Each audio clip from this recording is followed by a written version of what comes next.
Jesús. Amén. Me gustaría de nuevo leer el texto en esta mañana que se ha leído y leerlo desde el versículo 36.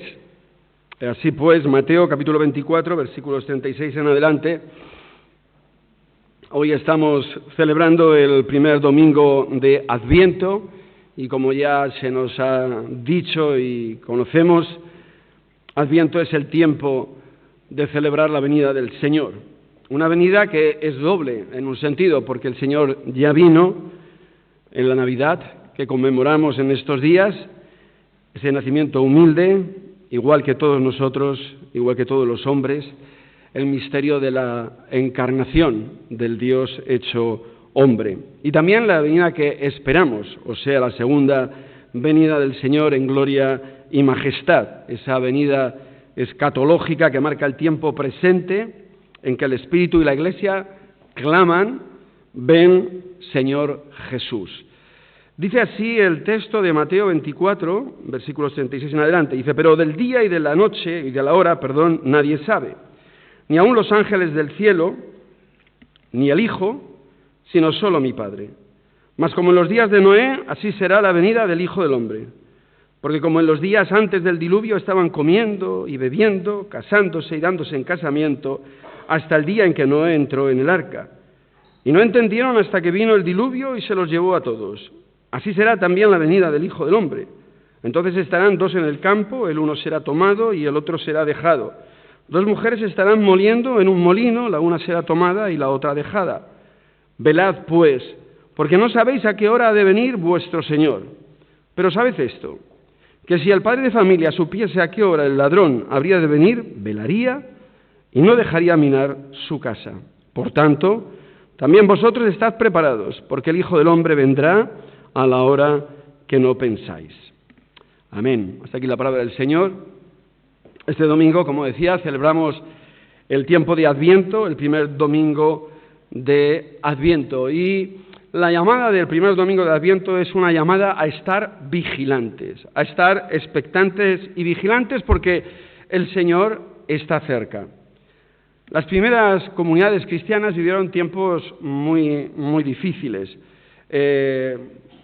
perdidos por un vasto imperio romano, en medio de conflictos y persecuciones. Aquellos cristianos buscaban fuerza y aliento para vivir la experiencia cristiana y, por tanto, una de sus esperanzas y de su confianza era precisamente la venida del Señor Jesús.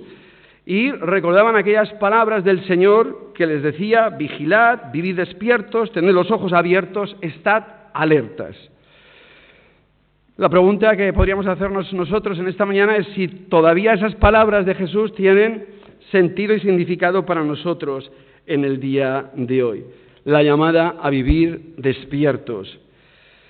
¿Qué es hoy para nosotros los creyentes? Poner nuestra esperanza en el Señor, viviendo con los ojos abiertos, expectantes de la venida de nuestro Señor. En ese momento Jesús está en Jerusalén, sentado en el Monte de los Olivos, nos dice el versículo 3.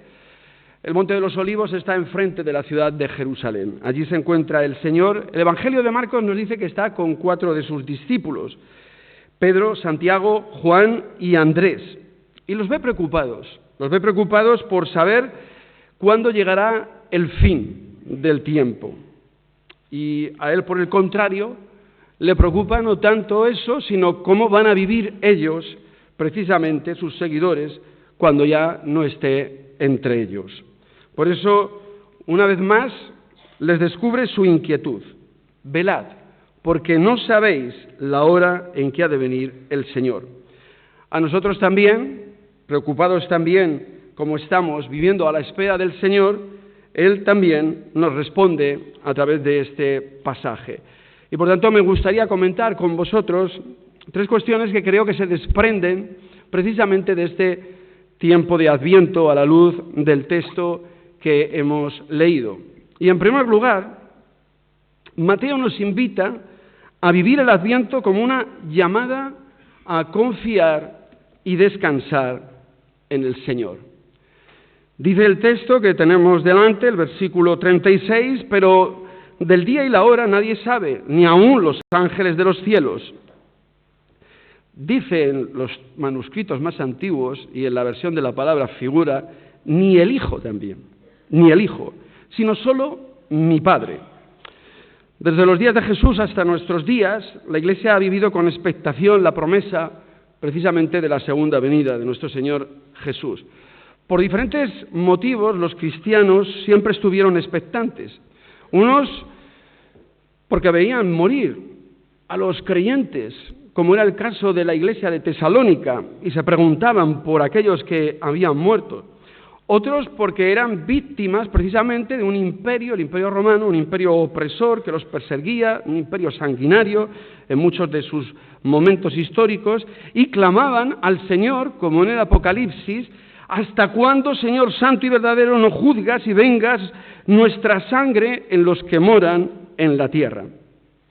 En el tiempo de Jesús, en este tiempo que estamos leyendo, el judaísmo, a partir de Daniel, del profeta Daniel, había desarrollado toda una literatura que tenía que ver con esa literatura apocalíptica.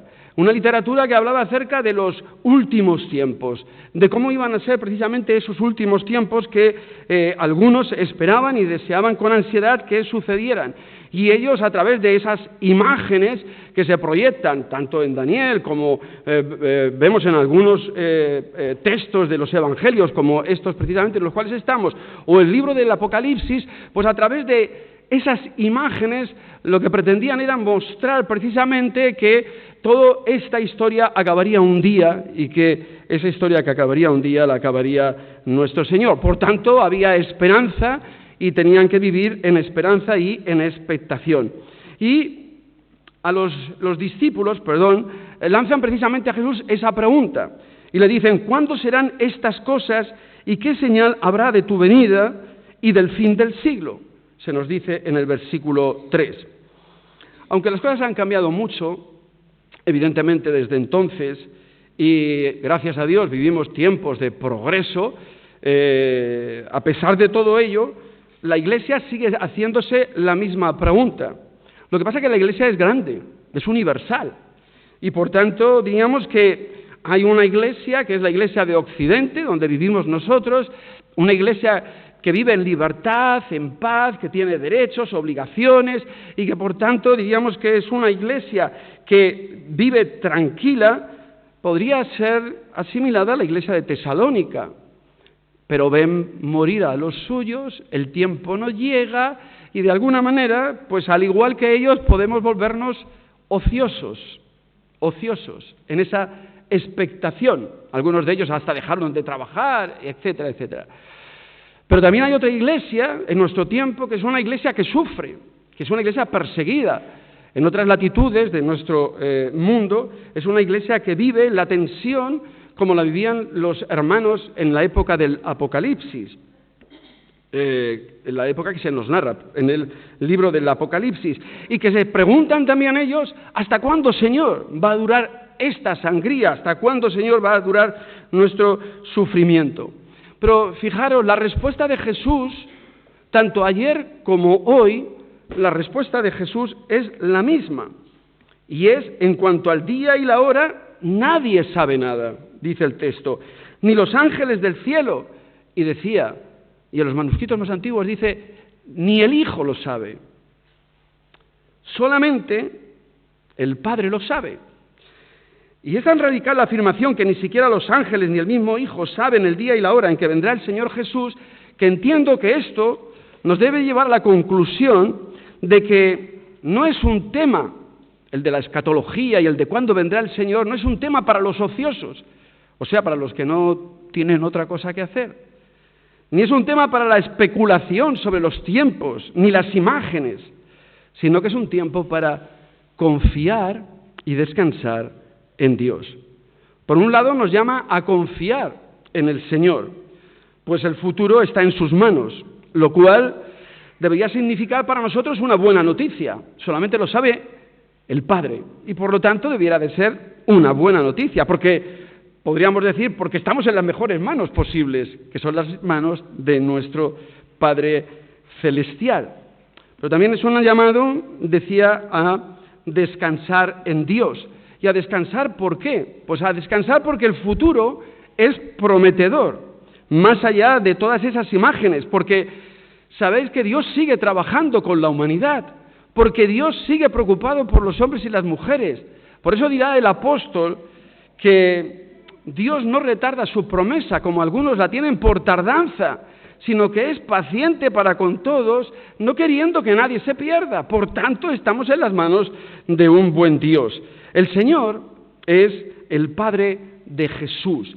Dice, solo lo sabe mi Padre. Y porque es el Padre de Jesús, es nuestro Padre celestial, porque es nuestro Padre en Cristo Jesús.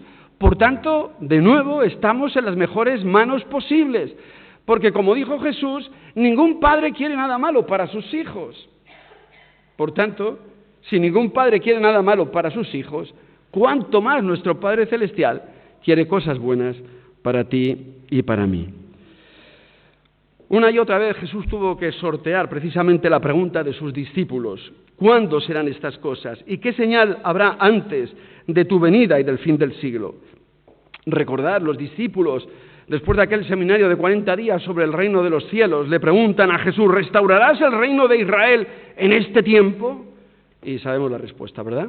No os toca a vosotros saber los tiempos o las sazones que solo el Señor puso en su sola potestad.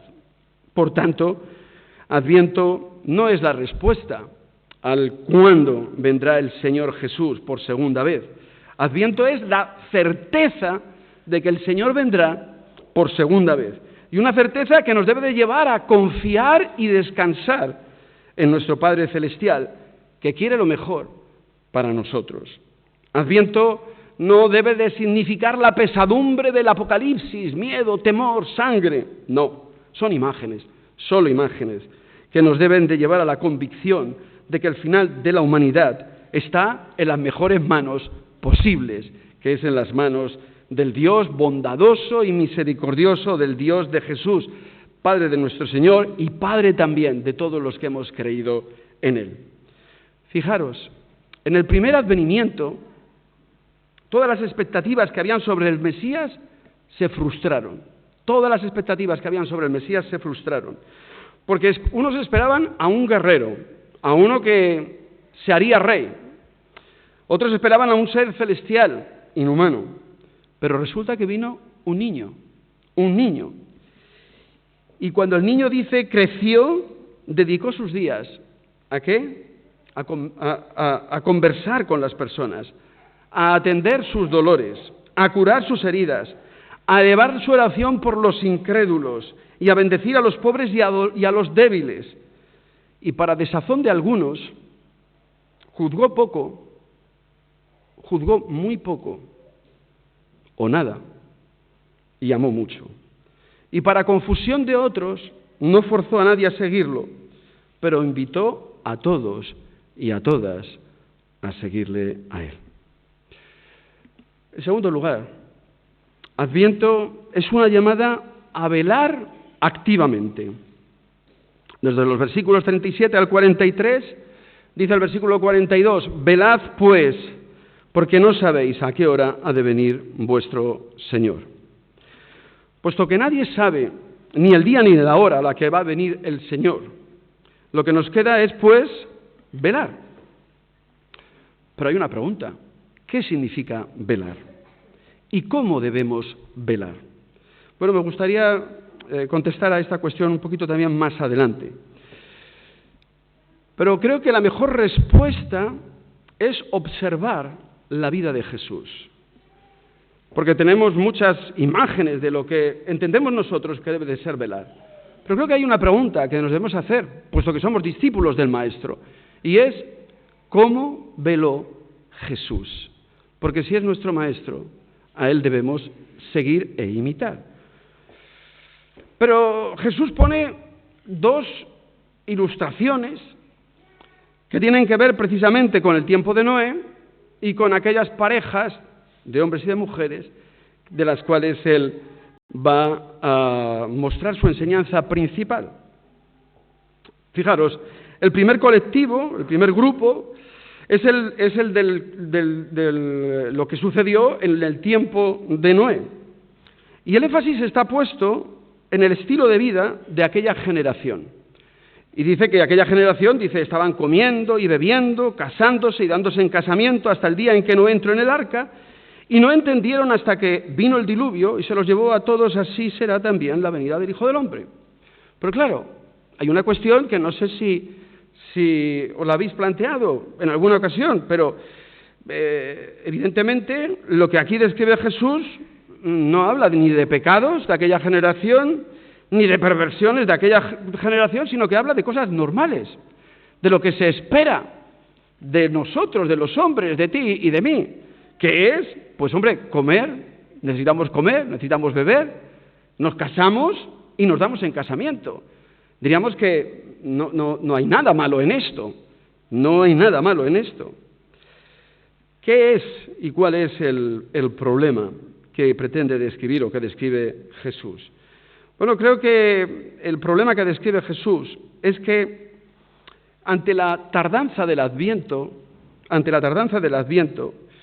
pues nos dediquemos a lo que es la vida, lo normal, lo que se espera de nosotros, lo cotidiano, que en ello invirtamos el tiempo.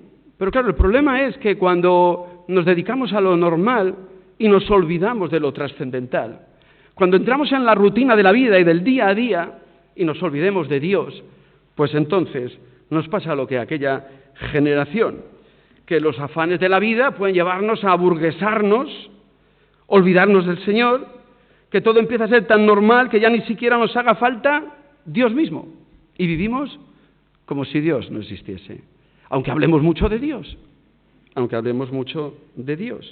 y acabamos malgastando la vida como aquella generación. Si Mateo nos advierte de la despreocupación de la gente del tiempo de Noé ante la llegada del diluvio, la pregunta sería ¿qué no nos diría a nosotros, sumidos muchas veces en nuestras pequeñeces, completamente preocupados de lo sustancial de la vida y estando muy ocupados con el Black Friday o Friday, ¿verdad? ¿Dónde están nuestras preocupaciones, nuestra vida, verdad? Por esa razón Jesús les llama a estar preparados. Por tanto, también vosotros estad preparados, porque el Hijo del Hombre vendrá a la hora que no pensáis. La segunda escena que Jesús plantea es la de dos colectivos bien definidos por sexo y tarea, ¿verdad? Podríamos decir, cosas de la época, ¿verdad? Hoy día el ejemplo no podría ser así, ¿verdad? Dos hombres en el campo trabajando y dos mujeres en el molino. Hoy día, probablemente, con toda seguridad, Jesús lo plantearía de otra manera. Estos dos colectivos vienen a ilustrar el principio de que frente a la venida del Señor, unos estarán velando y otros no. De igual manera, estaban haciendo lo correcto, lo cotidiano, y no hay ninguna distinción entre ellos. Solamente nos dice que dos estarán en el campo haciendo sus tareas bien hechas, vamos a suponer, correctamente, pero uno es arrebatado y el otro no. Recuerdo, no iba a decir esto, pero como tengo tiempo lo voy a decir. Recuerdo que en los años 70 y 80 del siglo pasado surgió toda una serie de literatura, ¿verdad?, sobre la escatología. Surgió toda una literatura y películas se hicieron precisamente sobre el arrebatamiento de la Iglesia. ¿Recordáis? Los más mayores. Y surgió toda esta cuestión, ¿no? Y era interesante, ¿no? Porque una de las películas que salía se ponía como el referente era un avión lleno de pasajeros, ¿verdad? Y de repente el piloto es arrebatado al cielo y el avión se estrella. Claro, y uno se pregunta, ¿y esto es evangelio? ¿Dónde está la misericordia ahí? ¿Verdad? ¿Esto es evangelio? Era tremenda la imagen, ¿no? Nos imaginamos a Jesús de Nazaret, de los evangelios, el que veía las multitudes desamparadas y dispersas como no tienen pastor y se compungía y tenía misericordia de ellas, Y esas imágenes se llenaban en las pantallas, en los libros, porque habían hecho una imagen a su imagen y semejanza, proyectando a veces nuestras propias miserias sobre lo que es el acontecimiento de la segunda venida de Cristo. Volviendo a la imagen que nos presenta Jesús, no olvidemos que es una parábola, es una imagen, nada más, y no podemos llevarlo a las conclusiones de la historia de cómo va a ser ese final, si lo único que pretende es mostrar una enseñanza, que la enseñanza tiene que ver precisamente con la actitud ante la vida de dos colectivos. El uno que vive la vida haciendo bien, trabajando, para ganar el pan, con el sudor de su frente, para llevar alimento a su familia. Pero no tiene en cuenta a Dios. No tiene en cuenta a Dios. El otro está haciendo la misma tarea, pero está teniendo en cuenta a Dios. Vive bajo la soberanía del Señor. Y no es que uno vaya a ser quitado, arrebatado, como el de la película, y el otro vaya a estrellarse contra el muro. No es esa la enseñanza. La enseñanza lo que nos quiere decir es que debemos de vivir teniendo en cuenta al Señor en nuestras vidas, en el día a día, en el trabajo, en la faena, en las relaciones, que sea el Señor presente en nuestras vidas. Y para eso debemos de volver a Jesús, para ver cómo Él velaba. ¿Qué significó para Jesús velar? Y creo que vemos a Jesús velando muy de mañana, en los lugares desiertos, ¿recordáis? Se nos dice que Jesús salía muy de mañana a los lugares desiertos a orar. Le vemos velando para no entrar en tentación. Le vemos velando en Getsemaní ante la inminencia de la crucifixión. Y ve a los suyos incapaces de velar ni una hora, nos dice el texto. Pero lo fundamental de velar no es velar en sí, sino es por qué velamos y para qué velamos. ¿Cuál es el propósito de velar y el sentido de velar? Y entonces entiendo aquí que el sentido no debe ser un sentido pasivo, sino un sentido activo. No es un sentido de velar para no pecar, para no hacer lo indebido, sino que es un sentido propositivo, y es velar para hacer lo que debo. Velo para no dejar de hacer lo que tengo que hacer. Y ya veréis cómo esto es mucho más comprometido que meterse en una habitación a velar, en el sentido que entendemos a veces nosotros, de me meto, velo, oro y luego me olvido de la realidad. No, tienen que ir las dos cosas juntas.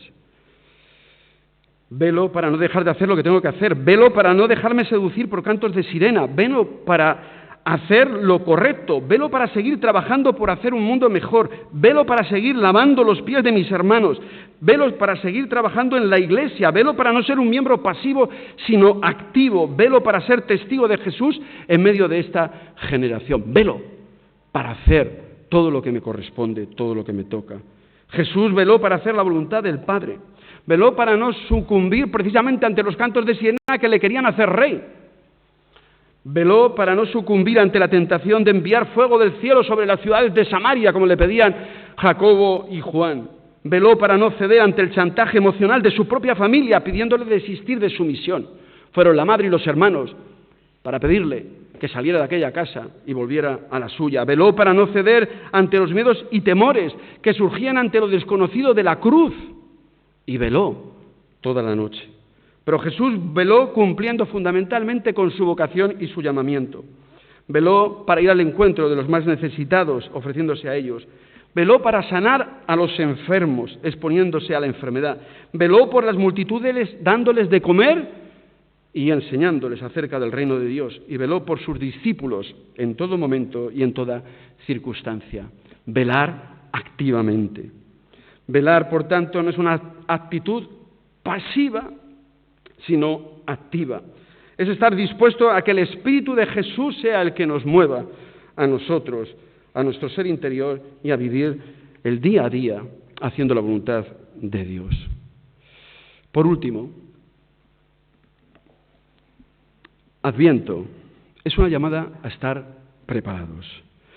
Dice el versículo 43 y 44, pero ¿sabes esto?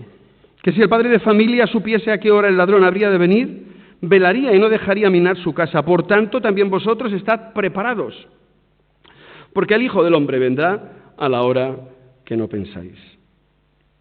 Y Jesús les cuenta una breve parábola. Naturalmente, el señor de la casa no puede velar cada noche, porque si no moriría, ¿verdad? Pero si supiera a qué hora vendría el ladrón, se nos dice, entonces estaría en vela y no permitiría que le robaran. Nosotros, a diferencia de él, no conocemos ni el día ni la hora en que vendrá el Señor Jesús, pues dice que vendrá como ladrón en la noche. Por eso nos pide una actitud de vela permanente, para lo cual debemos de estar preparados. ¿Y qué significa esto de estar preparados? Bueno, me gustaría plantearlo de la siguiente manera, porque creo que hay dos escenas, o una escena y dos exhortaciones que tal vez nos pueden ayudar a entenderlo mejor. Y una de las escenas es la escena de la salida del pueblo de Dios de Egipto. Al celebrar la Pascua, el día de la Pascua, el Señor les dijo que tenían que estar preparados. ¿Y cómo estaban preparados? Pues ceñidos los lomos, estos no eran los del entendimiento del domingo pasado, los lomos, la túnica bien ceñida, los pies calzados y el bordón en la mano. Debían comer la Pascua preparados para salir de Egipto. Por tanto, se nos pide una actitud, como decía antes, proactiva, estar dispuestos, ser diligentes. La segunda cuestión de estar preparados nos la plantea el apóstol Pedro, cuando dice: santificaos o santificad al Señor en vuestros corazones y estar preparados para presentar defensa ante todo aquel que daban de razón de la esperanza que hay en vosotros, preparados para dar testimonio de nuestra fe. Y por último, la tercera forma de estar preparados es estar ocupados en aquello que Dios ha preparado de antemano para que anduviésemos en ello. Quiere decir, en las buenas obras que Dios ha preparado. Por tanto, compromiso y estilo de vida. Y creo que estas actitudes van en relación con el mandato de Jesús a sus discípulos, que le preguntaron: Señor, ¿restaurarás el reino de Israel en este tiempo? Y recordáis la respuesta: no os toca a vosotros saber estas cosas. Lo que os toca a vosotros es id y predicad. Id y predicad. Dejaros de especulaciones sobre el futuro y haced lo que debéis. Id y predicad. Jesús quiere, entiendo, poner el énfasis en lo que nos debe de preocupar y ocupar a los que somos sus discípulos.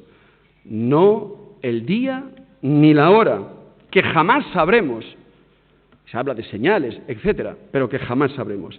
Sino realmente en lo que nos debemos ocupar en el día a día. Y eso es lo que nos debe marcar nuestra propia vida o nuestro propio estilo de vida. Adviento es un tiempo de espera, pero no un tiempo de espera estéril. Vamos a pasar de diapositiva. Adviento es un tiempo de espera, pero no un tiempo de espera estéril, sino un tiempo de espera productivo. Debemos de estar preparados, porque el Hijo del Hombre vendrá a la hora que nadie piensa o sabe.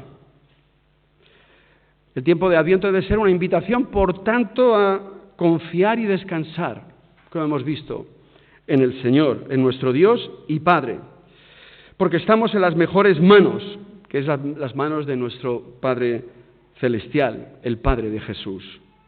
De igual manera, Adviento debe ser una invitación también a velar, pero no de una forma pasiva, hemos visto, sino de una forma activa, velando como Jesús, velando por hacer la voluntad de Dios, el Padre, en nuestras vidas, que nos haya ocupados en sus asuntos, como dijo Jesús a sus padres. Porque así nos podrá decir, como viene a continuación después en el texto, que como el siervo fiel, debemos nosotros también serlo. Y por último, Adviento debe ser una invitación a estar preparados, ceñidos los lomos, calzados los pies y dispuestas las manos para llevar a cabo la misión de anunciar la buena nueva del Evangelio de Jesucristo y estar ocupados en las buenas obras, haciendo el bien a nuestro prójimo. Velar y estar preparados para la venida de nuestro Señor Jesucristo, en definitiva, es estar ocupados en hacer la voluntad de nuestro Dios y Padre en el día a día de nuestra vida personal, pero también en el de la vida comunitaria, en la vida de Iglesia. Que el Señor nos dé a todos un feliz Adviento 2019.